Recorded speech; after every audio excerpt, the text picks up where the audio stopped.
The next few minutes that I talk, it will be about y'all, more than it being about me. But before that, I would want to say that compassion and courage are two weapons that can eradicate any problem that our world faces today. And all of y'all sitting here have that in plenty. And I want to congratulate the dignitaries on the dais for fostering such magic and the incredible output that the country will experience by just your energy, by your efforts to bring about a difference. I'll take you all back a couple of years. I was this 22-year-old in college, final semester, like y'all, waiting for college placements that will, finally get a job, will earn some good money, and with the rest, party. That was my aim in life. But God had other plans, and I got to meet this one guy. Can you all see him on the screen? Through a documentary, and that changed my life. And you know who he is? Any guesses? Who is he?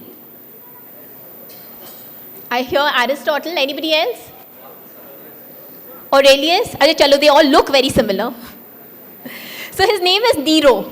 So Nero was an emperor in the ancient Roman Empire. You see, mighty rich. He would win one war after the other and the other. In one day, Nero wins the biggest battle of his life. And when you win, what do?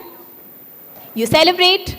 So Nero decided to throw a party, and he invited the who's who of Tinseltown. He invited kings and queens, princes and princesses from across 7 kingdoms. And as evening befell, Nero said, "Boss, we need some lights to make the party happening and rocking." So Nero decided to burn waste, kachra, to generate light. He decided to burn the prisoners of war and the poor people who were captured, who he considered not more than waste. I was 22 years old then, sitting in that classroom. What I realized was that the problem was not this guy. The problem was not Nero. You know what the problem was? The problem was Nero's guests, as to how thousands of them could sing, dance, drink, when fellow human beings suffered, burnt, and died. And at that point of time, the 22-year-old in college, final semester, realized that I was one of Nero's guests. That is, if you feel something about anything, and this is for all of y'all, and if you're not willing to take action, then you've taken a side, and unfortunately, that side is that of the oppressor. I decided I could not sit for college placements, and instead started on the journey of finding myself somewhere. The problem is not that there are 7 crore people with disabilities in India and over 1 billion people with disabilities across the world. You know what the problem is? The problem is a larger statistics, which is the disability and the perceptions of the community that stops us from seeing the magic in their abilities, and I wanted to challenge and change just that. I needed a common model, a common denominator that could connect people to people. And what better than food? Food is a medium to do 2 very simple things. One is money should enter the accounts of these lovely people that you see here, year on year. Second, more important than that, being able to create awareness about inclusion with every meal or beverage that we serve. I started Mitti with 0 startup capital. And this is for a lot of y'all who might want to start something in your life at some point of time. And you all may think that you should have everything first before you start. I would want to break it for y'all before y'all start your journeys. I started Mitti with 0 startup capital, that is no money, empty pockets, failed sales attempts and multiple rejections. Management students, you all know. So when I started Mitti with 0 startup capital, multiple rejections, did not know what CapEx and OpEx means. Scarcity leads to creativity, leads to desperation, leads to a leech-like attitude, leads to shamelessness. All great assets for anybody in life to have to succeed. So when I didn't have money, I went from door to door, house to house, shop to shop, asking who? The community, to join the movement of inclusion. So right from the spoon, second-hand oven, second-hand fridge, tissue papers were all donated by people I didn't know, by the community, who helped me start my first cafe. This girl that you see here, you all can see her? I remember the first day she came in for the interview, she came in crawling because at that point of time her family could not afford a wheelchair. She came in crawling.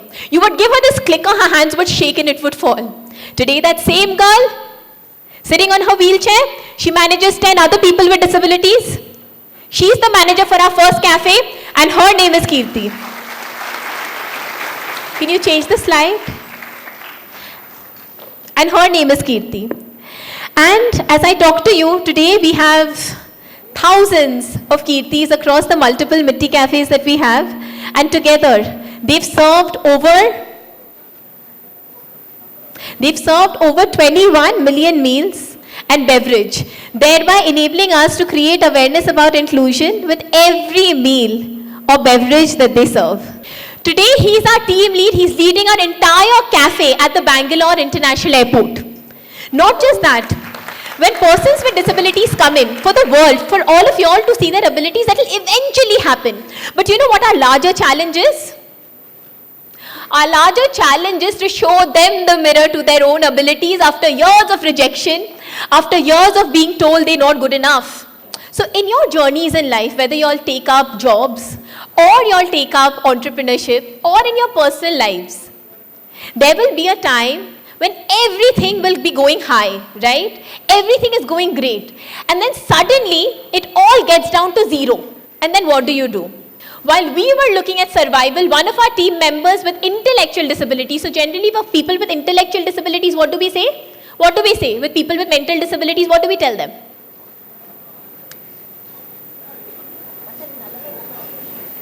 They are aimless, pagal, they don't know what they are saying, they don't know what they are doing. See, not all disabilities are visible. There are hidden disabilities also. So one of our candidates with intellectual disability, Hemant, he's got cerebral palsy and autism. At the peak of COVID, he comes to us and he says, there are people who are hungry, Didi, log bhukhe hain. And he says, hame khana banana aata. He says, we know how to cook.